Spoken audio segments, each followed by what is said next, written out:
It's a sad day for TSM as it looks like Maple is on his way out, and this is not something I was really anticipating or looking forward to talking about, but we gotta do it, so let's talk some TSM.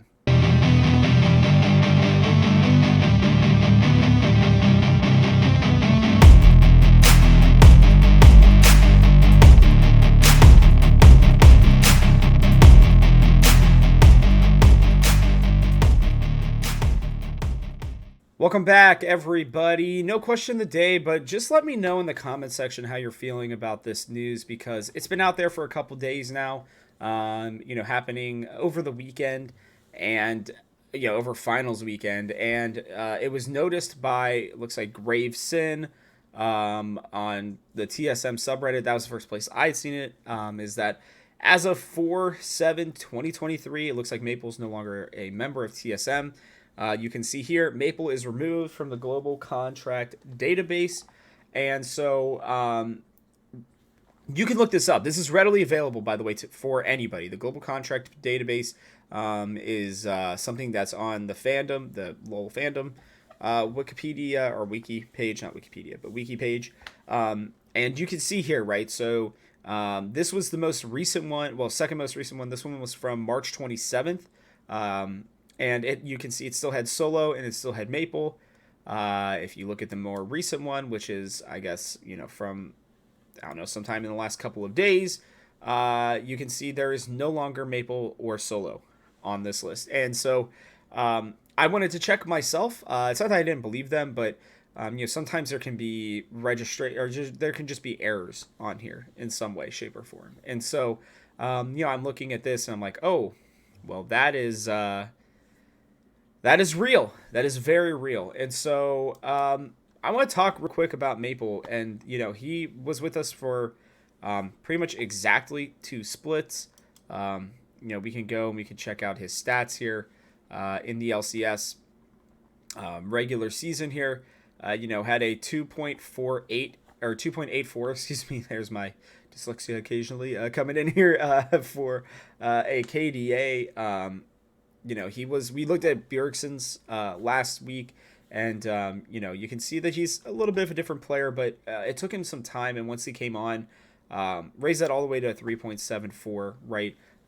He was dying about the same amount, but he was getting more kills. He was more involved with the team, right? 68% kill participation, 72%, almost 73%, so almost a 5% swing for him in terms of his, being involved with the team, getting kills. So then we head into the 2023 spring season. We can see here 3.37. It continued to go up. He was dying a little bit more, but getting a few more kills, and his kill participation went up even a little bit more slightly, almost a full 1.5. So he was one of the pieces that I really thought that they should and could have kept around. He's turning 26 later this year during the summer, but it looks like he was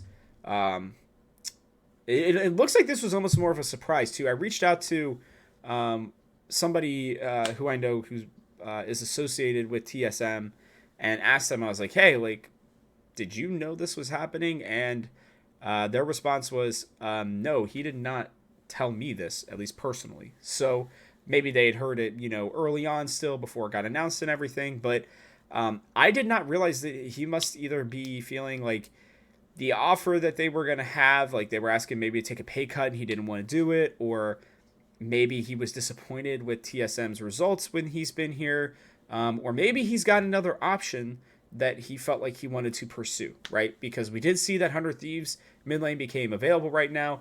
There are people speculating on Reddit and everything that maybe Maple could be a good person for them, and I think actually he'd be a perfect solution for them. He's not young. He'd be easily able to fit in. They already had, 4 Native American players, right? Yeah, I think Closer was the only one who wasn't. So they have an extra spot available, like an international slot. So Maple could very easily go in there. I also think VTO is going to be considered by them, to be honest with you, depending on how much 100 Thieves actually want to spend money. They may not at all, so Maple might be the better solution since he's already here. You don't have to pay for him. I don't know. We'll have to see. But what I do know is that I think he'd be a great fit for them. Now, looking at it for the TSM spot, this is a big blow, in my opinion. I would say that is probably this is probably going to be the single most impactful move that has been made in the last I don't know if I could say the last 2 years, because I think the decision to get rid of Soul was a very clear indicator to something we should have seen coming. But um, this is a big deal, I guess, is what I will say. Maple, I think, was vastly underrated. I think if TSM had finished as well as we thought they could have, I think if they win 10 games instead of 8 games, I actually think Maple is being more considered for the All Pro teams. I think he personally should have absolutely been considered. I think he was the MVP of this team. I think he was a constant on this team. He played most of these games extremely well. And, losing him as it's felt like he was finally getting comfortable in the LCS is a huge bummer. I mean, it really is. This team and its identity is going to change. He and Boogie were playing really well together. I think without Maple, I think Boogie's value diminishes exponentially.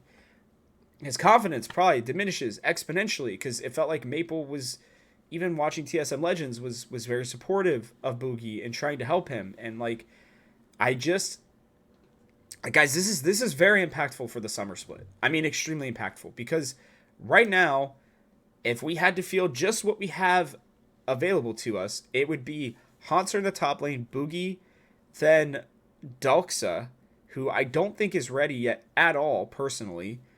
And then Wild Turtle and Chime. And it may not seem like, hey, one change is going to make that much of a difference, but it's technically two changes, and I think it's a huge. I think it's really a big change. Hansner, clearly, he has stated, hey, I want to be, playing the LCS again. I found that passion again. I think at this point, to be honest with you, and I hope that Boogie would find another team or would be willing to accept, the LCS or the challenger spot. But if we want to even have a chance in the summer at this point, I think you got to go find the best young or best inexperienced challengers mid laner that you could. I think APA would be good. I think Copy, it'd be nice to see him get a chance. Hell, maybe even you convince Bradley to move back from top lane to mid lane, which was his original position. That would be quite the change, but you could do it. And I think you run, Hansner, Svenskeren, Wild Turtle, Chime, and not just for the feel good of the 2017, team. No, because I think that it's clear to me Wild Turtle was better than we thought he was going to be. Hansner is going to be probably just about as good as Solo.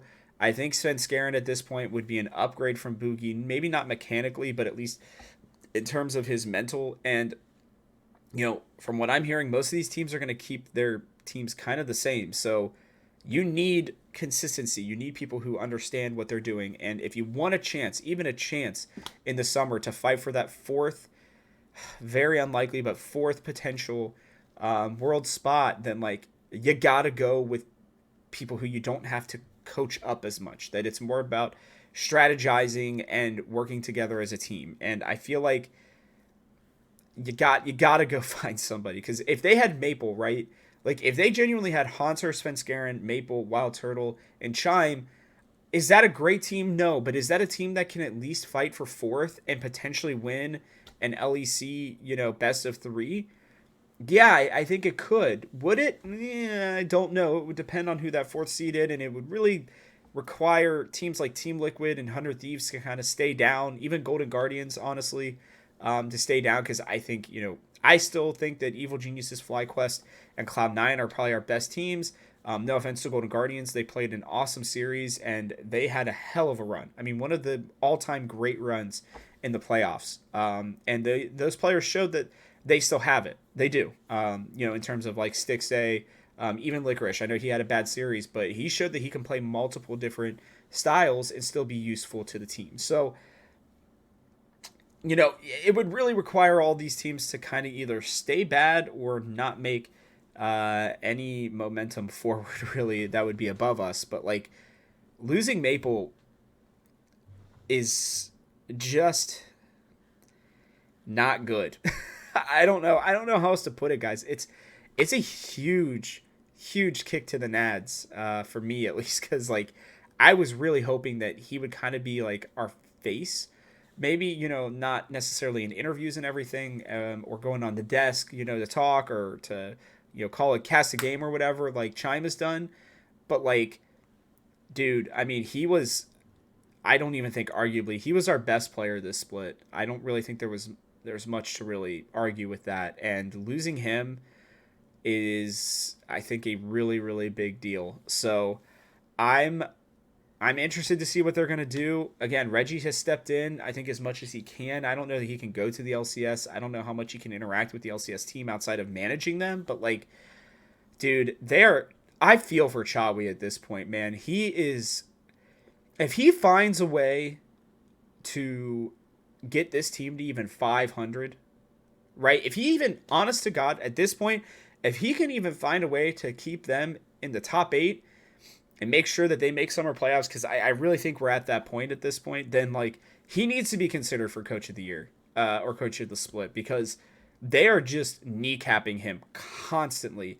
And he is, at least this last split and kind of last summer, even, like especially in the second half of it, he is well overperforming what they should be. So, um, you know, Chawi's the man right now, and it's going to be very important for him to convince Reggie or somebody to at least give him some money, something that he can do for this next split. Because right now, I mean, it's losing Maple is dire. I mean, it's a problem. So, I don't know. Maybe I'm wrong. Maybe I'm dooming too much. Maybe I'm glooming too much. I mean, I talked about on the last episode. I think TSM do have a chance to stay in the LCS and make some changes that I hope will be beneficial to not only TSM, but to the LCS as a whole. So I don't know. Let me know what you guys think in the comments section below, and we'll just have to play along and see what happens next. So yeah, with that, I'll catch you guys on the next one.